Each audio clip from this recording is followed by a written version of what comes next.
At my brother's engagement, I announced the gift, a $10,000 payment for their brand new luxury car. He laughed, make it $20,000 if you want an invite.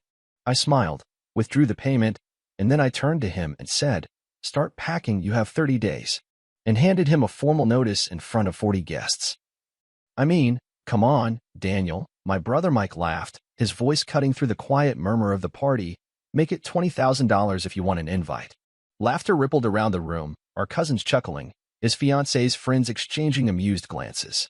I felt the heat rise in my cheeks, the familiar sting of humiliation, but I didn't flinch.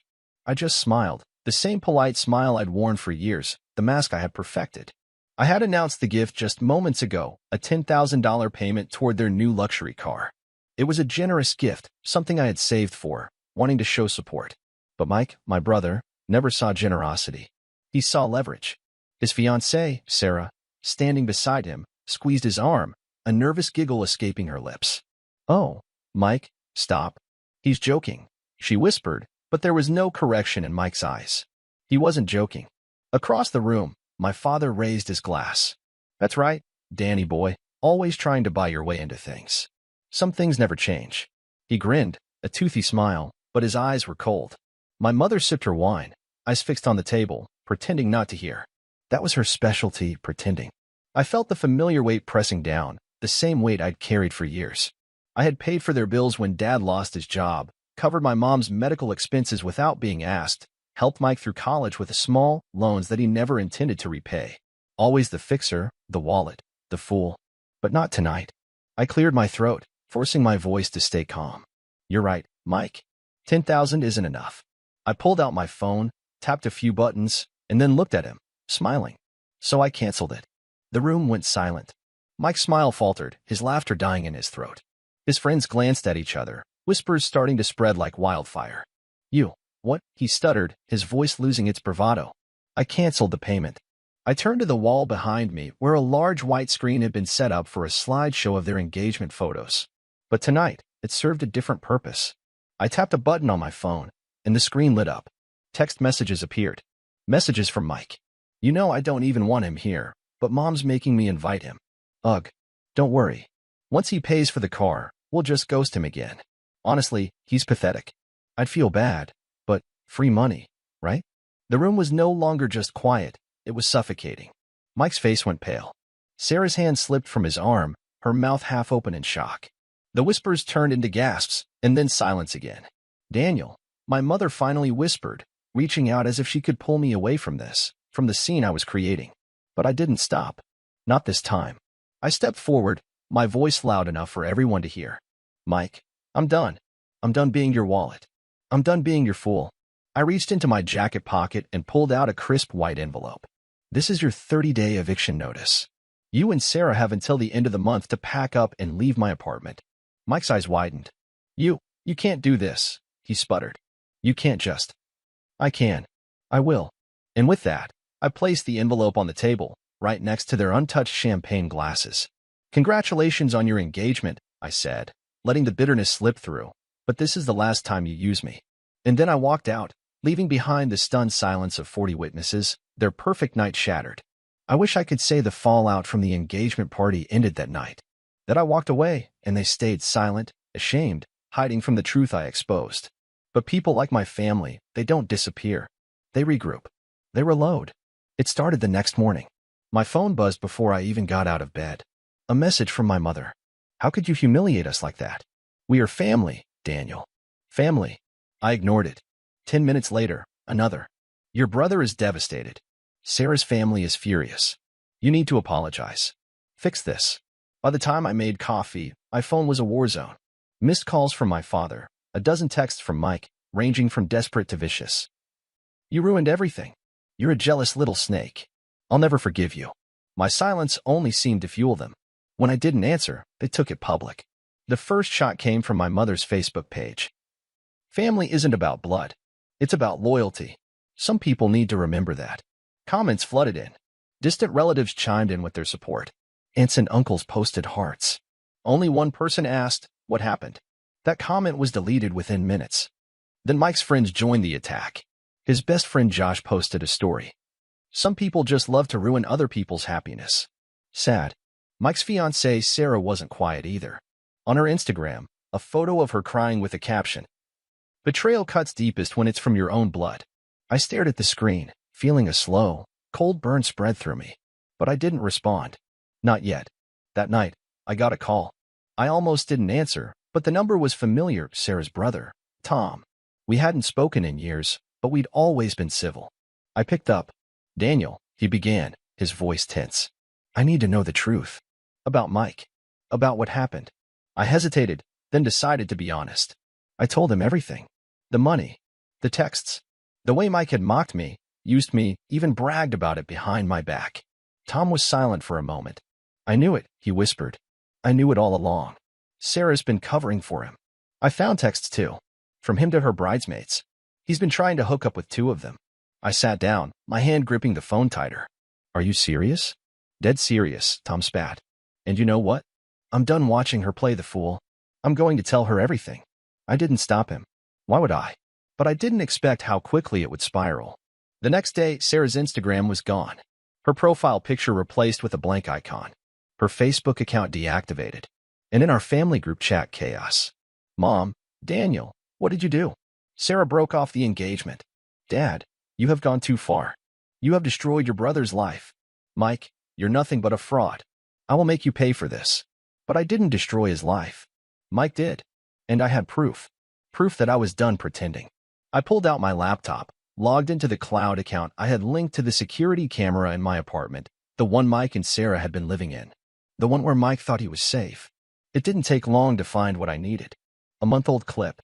Mike in the living room, laughing with 2 of his friends, a bottle of whiskey in his hand.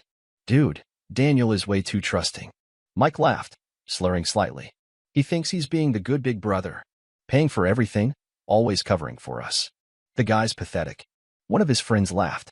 "He's not gonna find out you spend his rent money on that watch, right?" Mike grinned. "Nah. Even if he does, he'll just give me some nonsense lecture and then pay it off again. Always does." I downloaded the video. Saved a backup. Then I opened another folder, my receipts. The payments I had made for the apartment. The bills. The small loans I had sent Mike over the past 3 years. Over $40,000 in total. I compiled everything. Screenshots of texts. Bank transfers. The video of Mike's mockery. It wasn't about revenge. It was about truth. About ripping off the mask he wore, not just to me, but to everyone around him. My phone buzzed again. Another text from Dad. "You think you're some kind of hero? You think you're better than us?" I stared at it. And for the first time in years, I smiled. I opened Facebook, went to my profile, and began typing. Family isn't about loyalty. It's about respect. And respect is earned. Then I attached the video of Mike laughing, the screenshots of his texts, the list of payments. I clicked post. And then I watched. Within minutes, the comments exploded. Relatives tagging each other. Friends sending me messages, some shocked, some supportive. Sarah's brother Tom liked the post, then commented, "You did the right thing." They needed to see the truth. But my family went nuclear. Mom called, screaming through the phone, "How could you do this? How could you shame your own brother?" Dad's text was almost incoherent. "Take it down now, or I swear, I will make you regret this." And Mike, he tried to call. Again. When I didn't answer, he sent a final text. "You think this is over? You have no idea how far I'm willing to go." I leaned back in my chair, feeling a strange sense of calm. They wanted a fight. They had no idea how ready I was. I had barely finished reading the last furious text from my father when my phone rang. Mom's name flashed on the screen. For a second, I almost didn't answer. But something in me needed to hear her voice, to see if she was still pretending, still covering for them. "Daniel," she began, her voice softer than usual. "Can we talk? Please. Just us. Talk?" I leaned back, feeling the familiar weight of disappointment. "About what? How I'm a traitor? How I destroyed Mike's perfect life?" "No," she whispered, almost too quietly. "Not like that. I don't want to fight. Please.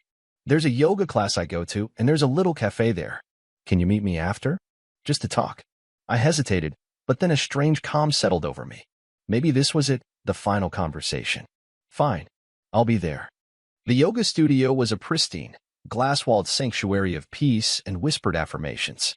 I watched through the window as Mom moved through slow, deliberate poses, her expression serene, as if nothing was wrong in our world.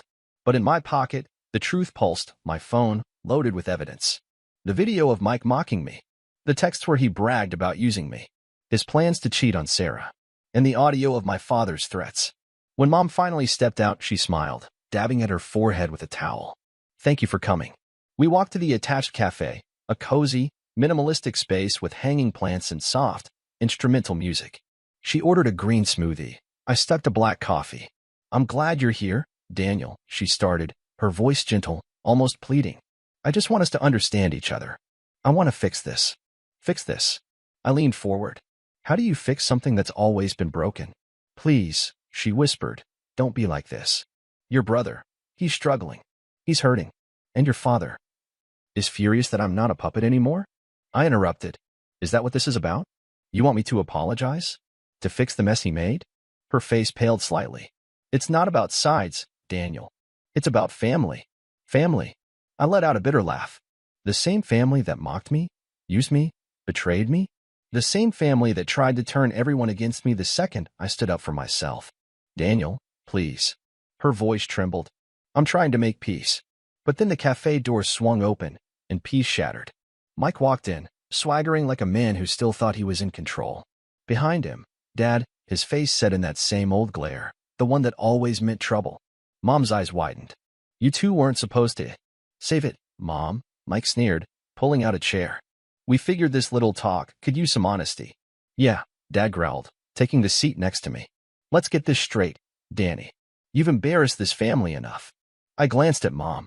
Her mask of calm was gone, replaced with panic. "What, silent now?" Mike smirked. "Come on, Mr. Truth Teller. Got more stories to share? Or did your 15 minutes of fame finally end?" I sipped my coffee, feeling the burn, but staying calm. "Stories? Like the one where you bragged about using me?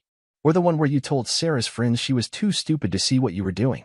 Mike's smug grin faltered, but he didn't back down. "Shut up. You think anyone believes you?" "I don't care who believes me," I said, my voice low but sharp. "I only care about what's true." "True." Dad leaned in, his voice a snarl. "What's true is you're a selfish little brat who turned on his own family. You think you're better than us? I think I'm done with your games." "Games?" Mike laughed, leaning back. "Dude, you've always been a joke. A desperate little loser trying to buy respect." I smiled. "A joke?" I pulled out my phone, tapped a few buttons, and the large TV screen in the cafe, normally used for fitness tutorials, flickered to life. Mike's voice boomed through the speakers. "Daniel is always so naive. He thinks helping us means he belongs. It's honestly disappointing." The cafe went silent.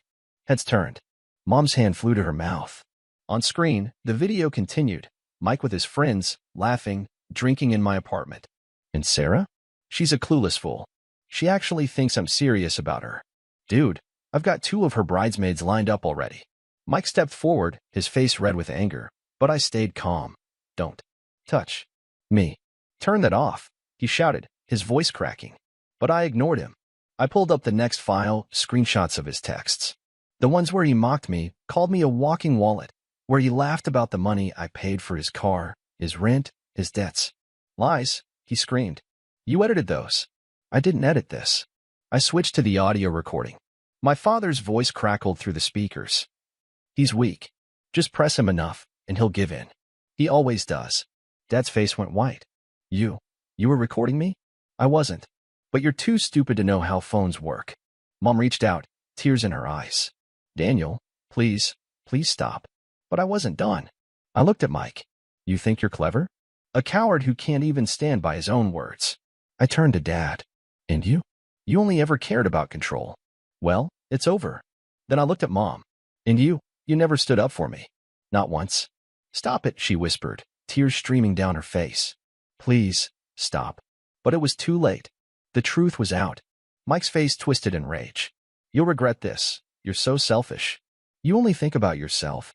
Mike tried to get closer, but the manager stepped between us, raising his voice. "Sir, I'm going to have to ask you to leave. Get off me." Mike roared, but the manager tightened his grip. Dad tried to stand, but his knees shook. This isn't how you treat family, Daniel." "No," I said, staring at him. "This is exactly how you treat family. When family is poison." I grabbed my coat, slipping the phone back into my pocket. I didn't look back. Not at their shock, not at their anger, not at the chaos I left behind. When the doors swung shut behind me, I felt the cold air hit my face. But for the first time in years, I could breathe. I returned home, and the silence was like a warm embrace. No angry voices, no guilt-tripping texts, just the low hum of my fridge and the rain tapping against my window. I set my phone on the counter, waiting for the inevitable. It didn't take long. My phone lit up, vibrating in a frenzy. First, Dad. You've ruined this family, Daniel. This is on you. Then Mom. Daniel, please. He's your brother. Can't you just let it go? And finally, Mike.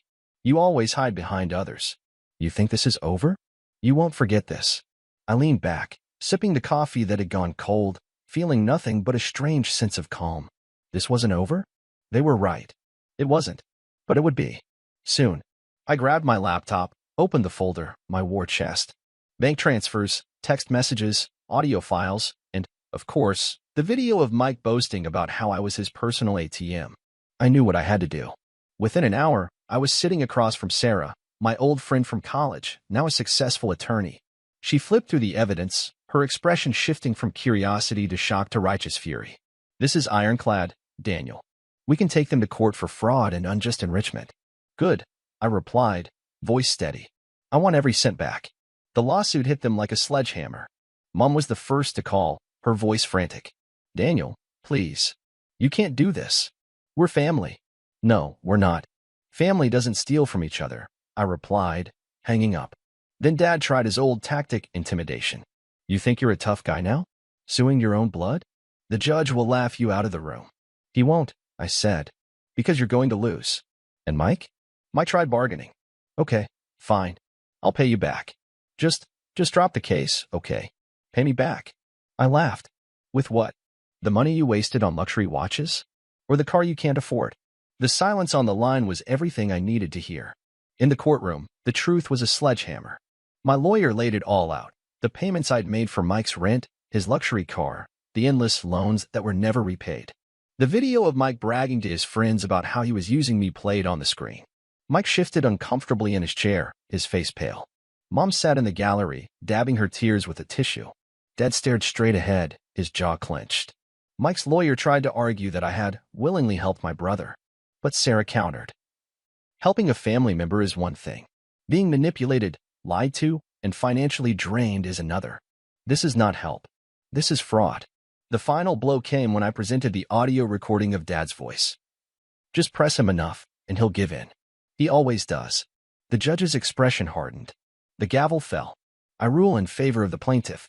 Michael Connor is ordered to repay the full amount of $43,000 to Daniel Connor, plus damages for emotional distress. Furthermore, the court finds that Mr. Connor's actions were a clear abuse of trust. Mike's face went blank, his mouth opening and closing like a fish gasping for air. Dad's knuckles turned white as he gripped the edge of the bench. I stood up, feeling the weight lifting from my chest. I was free. The fallout was immediate. Mike tried to reach out, begging me to work something out. He promised to pay in installments to fix things. I blocked him. Dad left me a furious voicemail, calling me a traitor, a snake, a disgrace to the family. I deleted it without listening to the end. Mom came to my door, pounding and sobbing. Daniel, please don't do this. We can talk. We can fix this. I stared at her through the peephole, her voice muffled but desperate. And then I walked away. They tried to turn the family against me. I heard from a few cousins vague messages about how I should think about what I'm doing. I ignored them. Then I heard that Mike was forced to sell his luxury car, the one his fiancée Sarah's family had paid for, just to cover part of the debt. Dad tried to pull out money from his retirement account to help, but it wasn't enough. They even tried to claim financial hardship to the court, hoping to reduce the payments. My lawyer shredded their claims. Your son paid for your lifestyle while you mocked him. Now it's time to pay him back. The first payment landed in my account a month later. An automated transfer. Cold, impersonal. But every dollar was a reminder, not of what I lost, but of what I reclaimed. I didn't waste the money. I paid off the rest of my student loans, invested in my future, upgraded my old, battered car to a sleek, efficient model, signed up for a gym membership, focused on myself. But the best part was the silence. No more desperate calls. No more guilt-tripping texts. No more pretending that I was the problem. One day, I saw Sarah, Mike's ex-fiancée, at a cafe. She smiled, waved me over. I'm sorry, she said simply, her eyes warm but a little sad. You don't owe me an apology, I replied. We talked for a while. I learned she had left Mike for good, moved on with her life. I told her I was doing the same. But as I walked away, a quiet ache settled in my chest. Winning didn't feel like victory. It felt like losing a part of myself I had tried so hard to protect. Maybe I wasn't just fighting them. I was fighting the fear of being alone. That night, sitting in my quiet, cozy apartment, I opened a new document on my laptop. I wrote a letter, not to them, but to myself. Dear Daniel, you are not a wallet. You are not a punching bag. You are not their savior. You are you. And you are finally free. I saved it, closed the laptop, and smiled. The rain tapped against the window, a soothing rhythm. But this time, it wasn't a storm. It was just a quiet, peaceful rain.